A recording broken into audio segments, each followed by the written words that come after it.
Cek. Yo, what's up guys? Nah, sekarang kita mau unboxing strategi dari Anek Hunter Pro ya, yang versi 8.89. Nah, ini juga kita mau cek hasil minggu pertama ya. Minggu pertama dari Anek Hunter ini apakah profit atau malah hasilnya loss ya. Kita langsung cek aja apakah ada pun posisi. Oke, ini modal awal 100 ya, 100 pas. Sekarang jadi 98,90, berarti ada loss sekitar 1,10 ya, 1,10 USD. Oke, minggu pertama kita hasilnya loss ya. Ini 5 pair ya. Ini saya pasang 5 pair. Udah kita cek. Nah, ini yang kemarin ya kayaknya ya, tapi masih yang hari ini ya. Oke, untuk strateginya dia ada buy to sell limit ya. Jadi ada pending order ya. Ada pending order, limit order ya. Pending limit order. Ini baru kelihatan hanya GBP. Karena 5 pair ya, di sini berarti harusnya ada USD, juga ada UCHF ya. Dan saya lupa lagi 2 pair ya. Dan biasanya dia berarti akan mengeluarkan pending limit order isinya, limit ordernya. Nah, untuk eksekusinya ya, dia ada batas waktu, biasanya sekitar sejam atau 2 jam. Kalau misalnya tidak terjemput, dia akan delete untuk pending limit ordernya seperti ini. Ini nggak kejemput ya, ini nggak kejemput. Kita cek nih dari jam 23.00 ya, jam server 23.00 dia di delete cancel ya, di delete jam 01, berarti ada sekitar rentang 2 jam ya, 2 jam bertahan habis itu di delete karena tidak terjemput. Oke, kita cek kalau gitu langsung aja di mingguannya, berarti dari tanggal 24 ya, 24 sampai tanggal 28. Kita ubah dulu Januari, ini juga Januari. Nah, ini kelihatan nih, kita dapatin 1 ya, 1,10 untuk minggu ini loss ya. Kemudian kita cek hariannya tanggal 24, apakah setiap hari ada OP ya. Kita cek 24 ada 1 wajah di GBP USD ya, kita dapat profit ya. Nah, kemudian di sini profitnya ada, lihat tuh, ada kena tip ya, ada SL ada TP. Kemudian jarak untuk SL nya berapa nih, dari price 1.34.897 ke 35.497. Oke, 800 ya, 400 ke 400 ya. Oke, berarti ada sekitar 400-600. SL nya sekitar 600 poin ya, atau 60 pips. Sedangkan TP nya di sini 36 poin ya, TP. Kemudian kita cek lagi tanggal 25.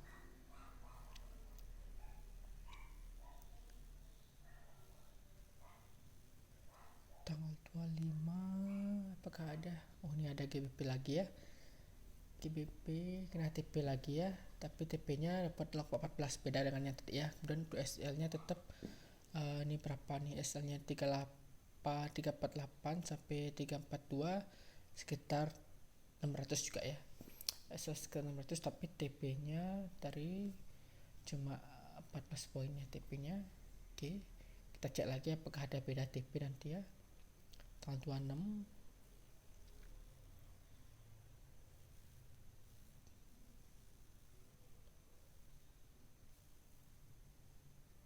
26 malah USD. Ini kena TP ya, kena TP cuma hasilnya loss. Oke, SL nya juga masih, ini berapa nih SL nya, 600 ya. SL sama 600, cuma ini TP nya kena min ya, minus. Oke, kemudian tanggal 25 ini udah, tanggal 26 berarti dari tadi walaupun kena TP hasilnya beda-beda ya. TP nya bisa ada yang tadi di 40 ya, ada di cuma 14, tadi juga jadinya loss min 0,08. dan di tanggal 26 ternyata. Oke, tanggal 27 berarti tanggal 27 ada 2 nih. Ini kita TP ya, kita cek Nah ini kena TP dapat 0,30, SL masih sama tetap, sedangkan USDCAD ini tidak ada kena TP, tidak ada kena SL, tapi dia close di min 2,31. Mungkin memang pas arahnya dia sedang tren di buy, akhirnya daripada banyak dia di close. Logikanya seperti itu sih ya. Kita cek deh yang lain. Ini bertanggal 27, bertanggal 28 terakhir.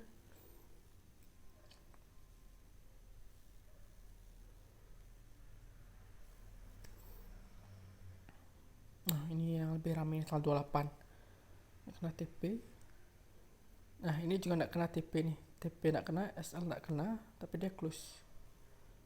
Dan ini kena TP, kena TP, kena TP. Oke, kalau menurut saya aja ya, untuk TP-nya di sini dia kalau misalnya SL plus ya atau trailing stop itu kan berarti SL-nya yang berubah. SL-nya akan, kalau bisa profit dia akan semakin dekat. Sedangkan di sini malah TP-nya yang akan bergerak ya. Sini kita lihat TP-nya yang bergerak yang 0,21 awal, ini juga 0,29, 0,28. Jadi di sini sepertinya yang bergerak adalah TP-nya. Jadi kalau misalnya yang awal dia loss, nanti TP-nya akan mencari profit yang sedikit ya, sekitar 0,14 ya, 0,10 sampai dengan 0,20-an ya. Nah, kalau misalnya dia pas lagi profit, baru dia akan TP-nya di 0,40-an. Jadi di sini TP-nya yang akan bergerak. Jadi kalau misalnya pas saat loss, dia TP-nya akan mendekati. Baik nanti bisa kena aja tadi di tanggal berapa itu, 26. Di tanggal 26 ini dia kena TP tapi hasilnya loss. Nih ya, dia kena TP tapi hasilnya loss. Nah, artinya minusnya banyak. Habis itu TP juga bergerak, biar dekat aja deh, biar kena TP walaupun hasil minus, yang penting enggak berlebih gitu, minusnya enggak banyak. Akhirnya yaudah deh di lebih dekatkan untuk TP-nya. Nah, sedangkan ada juga yang kita cek di tanggal 27 ya, 27. Nah, sedangkan di sini ada juga dia merasa bahwa robotnya karena trennya sangat kuat, ya udah dia close deh. Walaupun di sini minusnya ya lumayan ya, min 2 ya, artinya udah 200 poin lah ya, 200 poin, padahal SL-nya sekitar 600. Nggak perlu deh untuk menunggu kena SL, dia close aja karena trennya sedang kuat ya, dia close di sini. Nah, sama juga yang di tanggal 28.